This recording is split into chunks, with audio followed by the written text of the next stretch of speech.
విశ్వ విజేత సరళ సాత్విక శాస్త్రవేత్త, నిత్య జ్వలిత స్ఫూర్తి ప్రదాత, యువ భారత నవ నిర్మాత, స్వార్థమెరుగని మార్గదర్శి అబ్దుల్ కలాం, సర్వసత్తాక సార్వభౌమ నీకు సలాం.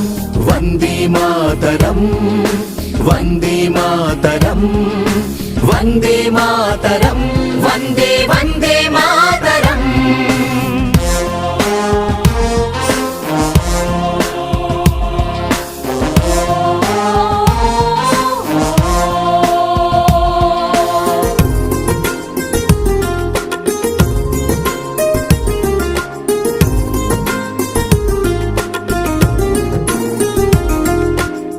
హలు పెరుగని కర్మయోగి, నిరుపమాన త్యాగశీలి,